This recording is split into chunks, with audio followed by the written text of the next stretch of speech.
आइए शुरुआत करते हैं अच्छी और सच्ची खबरों की। सबसे पहले बात बारिश, बाढ़ और रेस्क्यू की। दक्षिण भारत के दो राज्यों आंध्र प्रदेश और तेलंगाना में बाढ़ से जूझ रहे जिलों में राहत और बचाव का काम अभी भी जारी है। आंध्र प्रदेश में बाढ़ पीड़ितों की मदद के लिए सेना के हेलीकॉप्टर के साथ साथ 16 ड्रोन को उतार दिया गया है, जो बाढ़ पीड़ितों तक राहत सामग्री पहुंचाने में बहुत कारगर साबित हो रहे हैं। दक्षिण भारत की तरह ही देश के पश्चिम राज्य महाराष्ट्र में भी कुछ जिलों में बारिश और बाढ़ से हाहाकार मचा है। हालात को देखते हुए लोगों की मदद के लिए राहत एजेंसियों को रिलीफ और रेस्क्यू में लगा दिया गया है।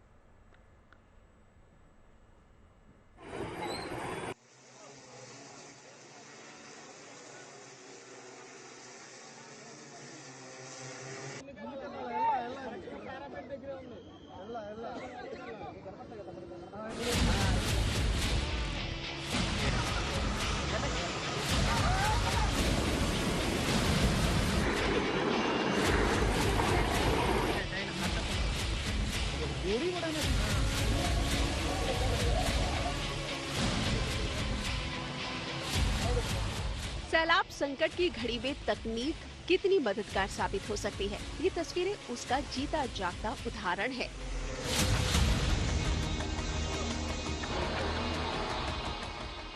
तस्वीरें आंध्र प्रदेश के विजयवाड़ा से आई है, जहां बाढ़ प्रभावित इलाके में जिंदगी बचाने का मिशन युद्ध स्तर पर दिन रात जारी है।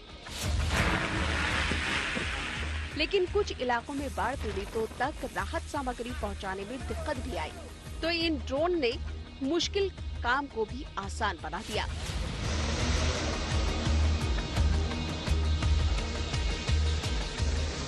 ऊंची ऊंची इमारतों में मदद की राह देख रहे लोगों तक जब ये ड्रोन खाने पीने का सामान लेकर पहुंचे, तो लोगों ने राहत की सांस ली।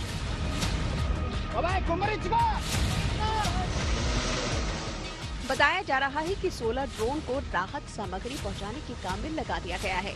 साथ ही साथ सेना के हेलीकॉप्टर के जरिए भी बाढ़ प्रभावितों तक रिलीफ मटेरियल पहुंचाया जा रहा है।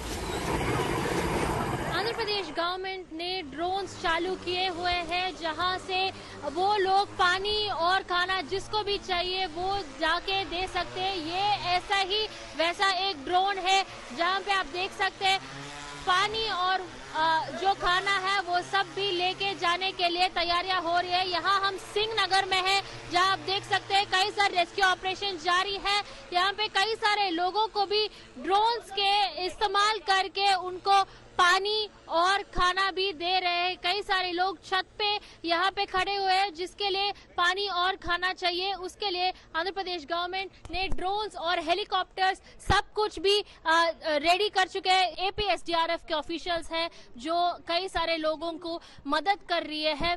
आंध्र प्रदेश गवर्नमेंट का जो मुख्यमंत्री है नारा चंद्रबाबू नायडू, वो भी कई सारे जगहों पे स्टॉक लेने के लिए रास्ते पे जा रहे हैं, कई सारे लोगों से मिल भी रहे हैं। हमारे पीछे कई सारे जो लोग जो इस सिंह नगर के कई सारे कॉलोनीज में फंस चुके हैं, वो को भी अभी सुरक्षित लेके जाने के लिए रेस्क्यू ऑपरेशंस अभी जारी है।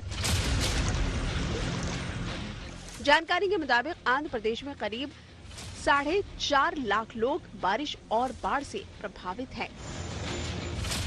विजयवाड़ा, गुंटूर, कृष्णा, एल्लूरू, पालनाडु, बापटला और प्रकाशम में हालात सबसे ज्यादा बुरे हैं। हालात को देखते हुए एसडीआरएफ की 20 और एनडीआरएफ की 19 टीमें राहत और बचाव के काम में लगी है।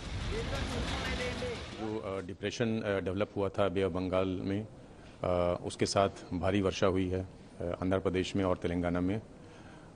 इसको लेकर के आंध्र प्रदेश में कई डिस्ट्रिक्ट्स जो हैं, एनटीआर, एलुरू, गुंटूर, इसमें काफ़ी फ्लड सिचुएशंस आ गई हैं और इसको देखते हुए एनडीआरएफ की टीमें तैनात की गई हैं। सिचुएशन काफ़ी डिफ़िकल्ट हो गई है, इसके लिए बाहर से टीमें बुलाई गई हैं और अभी वर्तमान में 26 टीमें हमारी एनडीआरएफ की तैनात हैं। रिलीफ ऑपरेशंस बहुत बड़े पैमाने पर चलाया जा रहा है, खासकर रिलीफ मटेरियल, खाने की सामग्री लोगों को तक पहुंचाई जा रही है। कल से जो स्थिति है वो बेहतर हुई है, क्योंकि जो तकरीबन 6 बैरेजेस हैं कृष्णा रिवर पर, खासतौर पर कृष्णा रिवर में जो पानी का उफान आया है उसके वजह से ये एक प्रॉब्लम, खासकर वडोदरा सिटी में, जो आप विजयवाड़ा सिटी में आप देखेंगे कि जो पानी का जो है एक जल सैलाब आया है वो कृष्णा नदी में पानी के स्तर के बढ़ने से हुआ है और ये इसलिए हुआ कि जो तकरीबन 6 बैरेजेस हैं उससे पानी की संख्या काफ़ी जो है वाटर रिलीज़ हुआ है। कल से अभी इसमें कमी आई है, बारिश भी अभी रुकी हुई है, तो आज स्थिति इम्प्रूव्ड है। कमोबेश ऐसे ही हालात आंध्र प्रदेश के पड़ोसी राज्य तेलंगाना में भी बने हुए हैं। बताया जा रहा है कि 100 से ज्यादा रिलीफ कैंपों में करीब 4000 से ज्यादा लोगों ने शरण ले रखी है। हालांकि अभी भी एक बड़ी आबादी को सरकारी मदद का इंतजार है। राहत और बचाव एजेंसियों की पूरी कोशिश है कि जल्द से जल्द बाढ़ प्रभावित इलाकों में ऐसे लोगों तक मदद पहुंचाई जाए। पिछले 2 दिन से हो रही लगातार वर्षा के कारण तेलंगाना के खम्मम और सूर्यापेट जिले में कई सारे गांव और जिला जो है वो बाढ़ की चपेट में आए हैं। यहाँ पर लगभग जो है कई सारे ऐसे गांव हैं, 80 के ऊपर जो गांव हैं वो बाढ़ की चपेट में आए हैं। अभी हम दानवाईगुड़म में हैं, मौजूद है दानवाईगुड़म कॉलोनी में, जो खम्मम जिला मनेरू नदी के तट पर है। इस कॉलोनी में लगातार 3 दिन से इस लेवल इस तरीके का पानी जो है बारिश का पानी घरों में घुस चुका है। लगभग 3 से 5 फीट तक का पानी घरों में 3 दिन से है और यहाँ पर लोग जो है काफी परेशान दिखाई दे रहे हैं। उधर देश के पश्चिमी राज्य महाराष्ट्र के भी कुछ इलाकों में भारी बारिश के चलते बाढ़ का संकट खड़ा हो गया है। जालना, वाशिम और हिंगोली से आई इन तस्वीरों को देखकर बाढ़ के कारण बने हालात का अंदाजा लगाया जा सकता है। हिंगोली में दमकल विभाग की टीम ने अब तक 40 से अधिक लोगों को बाढ़ के पानी से सुरक्षित बाहर निकाला है। नदियों और नालों में आए उफान को देखते हुए लोगों को इनसे दूर रहने के लिए भी कहा गया है। वहीं पड़ोसी राज्य गुजरात में भी एक बार फिर भारी बारिश का दौर शुरू हो चुका है। मौसम विभाग ने अगले 3 दिनों में गुजरात में भारी बारिश की चेतावनी जारी की है, जिसमें सूरत और भरूच जिलों में आज भारी बारिश का रेड अलर्ट है, जो सच साबित होता दिखाई दे रहा है। सूरत में देर रात से मूसलाधार बारिश हो रही है। ये जो सड़क है पूरी पानी से लबालब हो चुकी है। सूरत शहर के अलग अलग इलाकों में इसी तरह से जल भराव की परिस्थिति उत्पन्न हुई है। सूरत में लगातार देर रात से बारिश शुरू हुई है, मूसलाधार बारिश शुरू हुई है और यहाँ पर आप देख सकते हैं डिंडोली इलाके की तस्वीरें हैं। तो दक्षिण गुजरात में सहित पूरे गुजरात में जिस तरह से मौसम विभाग ने येलो अलर्ट और रेड अलर्ट की जो जारी किया है उसके तहत मूसलाधार बारिश यहाँ पर देखी जा रही है।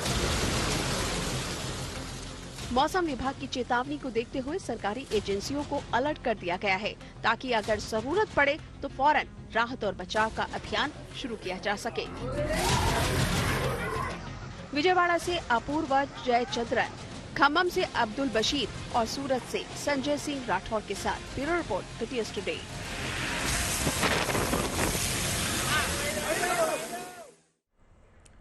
चलिए अब आपको लिए चलते लखनऊ, जहां पर आज से 3 दिनों के सशस्त्र सैन्य समारोह की शुरुआत हो चुकी है। इस समारोह का उद्घाटन प्रदेश के मुख्यमंत्री योगी आदित्यनाथ ने किया है और 3 दिनों के इस समारोह में भारतीय सेना, नौसेना और वायुसेना के नए सैन्य उपकरणों, हेलीकॉप्टरों, टैंक और तोप की प्रदर्शनी लगाई गई है। इसी के साथ सेना के जवानों ने अपने रणकौशल का शानदार प्रदर्शन भी किया। मुख्यमंत्री योगी आदित्यनाथ ने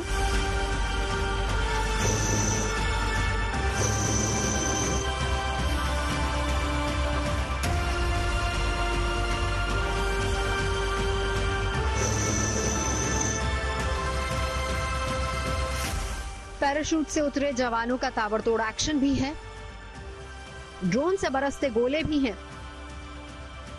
एयरफोर्स की फाइटर जेट का फ्लाई पास भी है और रोबोटिक म्यूल का हैरतअंगेज कमाल भी है। एक्शन से भरपूर ये तस्वीरें लखनऊ से आई हैं, जहां 3 दिनों के सशस्त्र सैन्य समारोह की शुरुआत कुछ इस अंदाज में हुई है। इस समारोह के उद्घाटन में प्रदेश के मुख्यमंत्री योगी आदित्यनाथ भी पहुंचे, जिनकी मौजूदगी में सेना के जवानों ने एक से बढ़कर एक हैरतअंगेज ऑपरेशन करके दिखाए। चाहे दुश्मन के इलाके में घुसकर ऑपरेशन को अंजाम देना हो या फिर दुश्मन के किसी भी हमले को पलक झपकते ही नाकाम करना हो, दुश्मन के इलाके में सेंध लगाते हुए हमारे जाबाज सिपाही, और इसी बीच आप अपना ध्यान बाई तरफ रखते हैं, हमेशा की तरफ। इन जवानों ने अपने पराक्रम के प्रदर्शन से देखने वालों को रोमांचित कर दिया। इसके अलावा सेना के हॉर्स एंड डॉग शो ने समारोह में आए लोगों की खूब तालियां बटोरी। आप देख सकते हैं भाई और दाएं अपने शिकार को गिरफ्त में लेते हुए और जिप्सी के अंदर दाखिल हो चुका है हमारे सूरवीर सिपाही। लेकिन जब आ रही रोबोटिक म्यूल की आई तो सेना के इस नए सूरमा ने दर्शकों का सबसे ज्यादा ध्यान अपनी ओर खींचा। 4 पैरों वाला ये रोबोट कोई मामूली रोबोट नहीं, बल्कि ये आतंकवाद विरोधी अभियानों या फिर सेना के किसी दूसरे ऑपरेशन में अहम भूमिका निभाने की खूबी रखता है। ये पूरी तरह से स्वदेशी है, जिसके जरिए दुश्मन के ठिकानों की निगरानी की जा सकती है और मौका मिलते ही दुश्मन पर गोली भी दागी जा सकती है। सेना के पास ऐसे अत्याधुनिक उपकरण भी हैं जो अलग अलग ऑपरेशंस में सेना का साथ देते हैं। उसी में से एक मेरे सामने है रोबोटिक म्यूल। ये अभी खासतौर पर ऐड किया गया है, सेना के अलग अलग यूनिट्स को दिया गया है और ये इस तरह से ऑपरेट करता है कि अगर कोई घर के अंदर या किसी बिल्डिंग के अंदर कुछ मिलिटेंट्स हों तो उनके खिलाफ ये ऑपरेशन कर सकता है और उसमें ये सेना की मदद कर सकता है। ये हमारे पास टैब है जिसकी मदद से हम इसको कहीं दूर से भी हम इसे ऑपरेट कर सकते हैं, तो इसीलिए ये मल्टी यूटिलिटी म्यूल सिस्टम है, ताकि हमारे को रूम इंटरवेंशन हो या कहीं सर्विलेंस। एक बार बताइए। ओके, जैसे ये आगे हो रहा है, आगे फॉरवर्ड कहीं भी हमारे को ले जाना हो, जहाँ से हम दूर से बैठे हुए हम दिखा सकते हैं। इसे हम पीछे कर सकते हैं, फिर हम इसे रोल कर सकते हैं, पूरे 360 डिग्री में रोल कर सकते हैं हम इसे। लेकिन इस तरह के इक्विपमेंट से कितनी मदद मिलती है? इससे यह मेक इन इंडिया के तहत बनाया गया इंडिजीनियस रोबोट है, जिसकी मदद से हम रूम इंटरवेंशन और अपने आप को कवर करते हुए दुश्मन के नज़दीक से नज़दीक पहुंच सकते हैं, जिसकी वजह से हमें कैजुअलिटी नहीं होने का ज़्यादा बेनिफिट मिलेगा। क्योंकि इससे पहले जब तक ये नहीं था तब तक रूम इंटरवेंशन या फिर खुद को हम कवर नहीं कर पाते थे। अब इसकी मदद से हम दुश्मन के सबसे नज़दीक जाके अपने आप को कवर करते हुए इसके ऊपर माउंट एक राइफल को माउंट किया जा सकता है, जिसकी मदद से यह रोबोट दुश्मन के नज़दीक से नज़दीक जाएगा और दुश्मन को डिस्ट्रॉय कर सकता है। 3 दिनों के इस सशस्त्र सैन्य समारोह में सेना के साजो सामान की एक प्रदर्शनी भी लगाई गई है, जिसमें radar, tank, multi barrel rocket launcher और मिसाइल जैसे हथियारों को रखा गया है। सेना के इस आधुनिक साजो सामान को करीब से देखकर और उनकी खूबियों को जानकर लोग भी बहुत उत्साहित हैं, खासकर समारोह में आए ये बच्चे।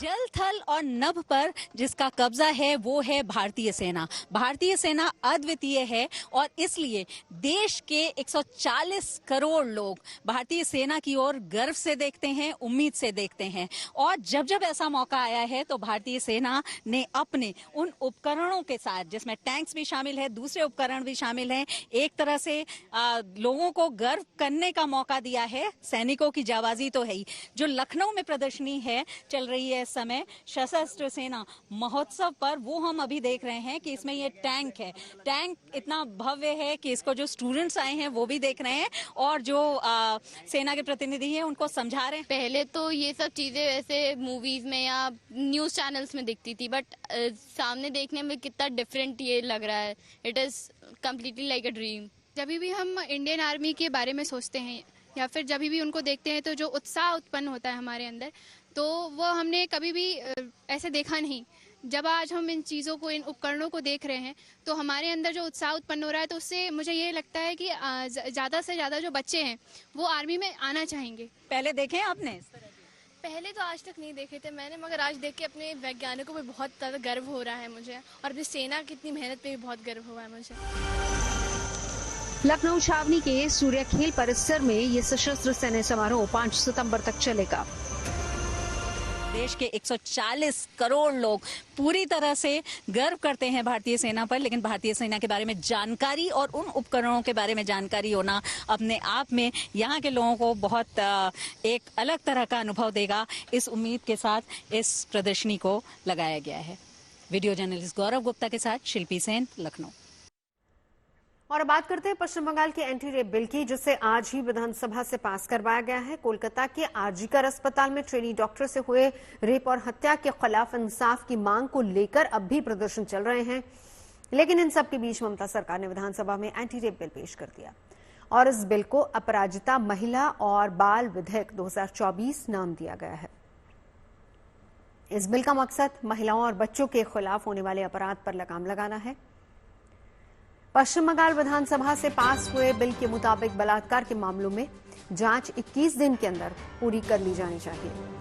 जरूरत पड़ने पर जांच की अवधि को 15 दिन के लिए बढ़ाया जा सकता है। हालांकि एसपी यानी कि आरक्षी अधीक्षक और उसके बराबर की रैंक के अधिकारी की अनुमति के बाद ही ऐसा संभव हो पाएगा। इसके लिए उन्हें भी लिखित में केस डायरी में वजह बतानी होगी। जांच की अवधि बढ़ने के बाद भी 36 दिन में रेप के मामले की जांच को निपटाना होगा। अगर बलात्कार के दौरान पीड़िता की मौत हो जाती है या फिर वो कोमा में चली जाती है तो रेप के दोषी को फांसी की सजा का प्रावधान है।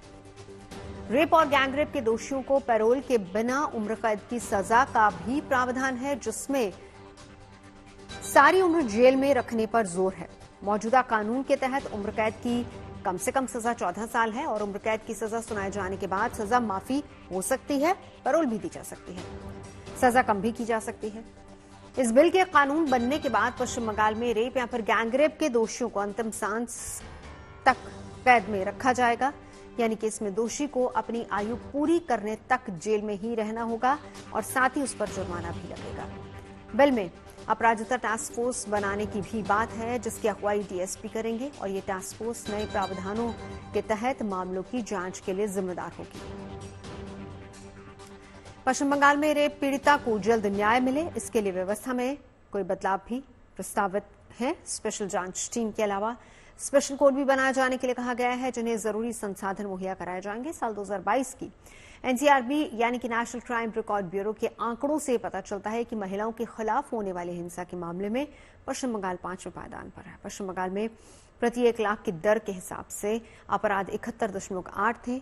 अगर मेट्रो शहरों में गिने जाने वाले कोलकाता की ही बात करें तो महिलाओं के खिलाफ अपराध के मामलों की वजह से 6ठे पायदान पर ये शहर आता है। कोलकाता रेप मामले की वजह से महिला सुरक्षा को लेकर ममता बनर्जी सरकार की सख्त आलोचना हो रही है और कोर्ट भी पश्चिम बंगाल सरकार के रवैये पर गंभीर सवाल उठा रहे हैं। ऐसे में उम्मीद यही की जा रही है कि अपराजिता कानून से हालात बदलेंगे। मूल बात यह है कि इस बिल में जो न्याय संहिता में है कि सुरक्षा बिल में है, इसमें कोई टाइम बार नहीं है। कितना टाइम के अंदर एक विचार होगा ये नहीं बोला गया। और कुछ शास्ति का विधान ऐसा है, हमारा सरकार की तरफ से हम लोग चाहता कि ज्यादा टाइम, कुछ इतना ज्यादा टाइम नहीं लेना, इस विचार होना चाहिए, तुरंत विचार होना चाहिए, वो 1 महीना टाइम दिया है। उसके बाद लोकल एसपी इस लेवल में एक 15 दिन बढ़ा सकता है। और रेप और मर्डर, इसमें डेथ सेंटेंस, कैपिटल पनिशमेंट के बाद इसमें बोला हुआ। अब आपको लिए चलते हैं गुजरात के राजकोट, जहां पर गणपति उत्सव से पहले गणपति की मूर्तियों की प्रदर्शनी लगी है और इस प्रदर्शनी में आपको गणपति महाराज के कई अंदाज देखने को मिलेंगे। यहां पगड़ी पहने गणपति नजर आएंगे तो किसी में मनमोहक पोशाक में वो दिखेंगे।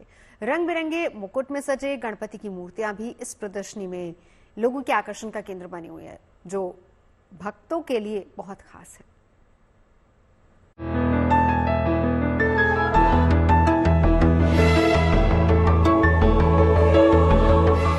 जितनी भव्य उतनी दिव्य, जितनी आकर्षक उतनी मनमोहक। बापा की मनोहरी छवि ऐसी है कि आंखों से सीधे दिल में उतर जाए। गणेश चतुर्थी द्वार पर दस्तक देने को तैयार है। चंद दिनों बाद गजानन घर घर विराजमान होने वाले हैं, लिहाजा देश भर में अभी से उत्सव का माहौल है। देश के बाकी हिस्सों की तरह राजकोट में भी गणपति की मूर्तियों की भारी मांग है। छोटे बड़े अलग अलग रंग रूप के हर तरह की गणपति मूर्तियां यहाँ लगाई गई प्रदर्शनी में मौजूद है, लेकिन यहाँ की यूएसपी है इको फ्रेंडली गणेश। सब मूर्ति इतनी नेचुरल है, मानो आप विसर्जन करने की जरूरत नहीं, घर पे आप विसर्जन कर सकते हैं और इको फ्रेंडली है पूरी, इसलिए ये कॉन्सेप्ट मेरे को बहुत बढ़िया लगा। पहले साल से मैं यहाँ से मूर्ति परचेस कर रहा हूँ और हर बार पहली मूर्ति मैं ही परचेस करता हूँ यहाँ से। इन मूर्तियों को इस प्रकार से तैयार किया जा रहा है कि विसर्जन के 10 मिनट बाद ही पानी में घुल जाए, ताकि पर्यावरण को भी नुकसान न हो। सबसे खास बात ये है कि छोटी मूर्तियों को घर में टब में पानी भरकर विसर्जित किया जा सके। बड़ी बात ये है कि इको फ्रेंडली होने के साथ साथ ये बजट फ्रेंडली भी है, यानी इनकी कीमत का भी ख्याल रखा गया है।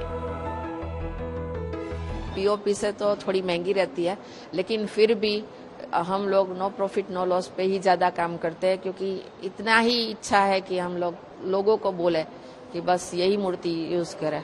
तो 700 रुपये से शुरू होती है, फिर जैसे साइज बढ़ती है वैसे साइज तभी होता है।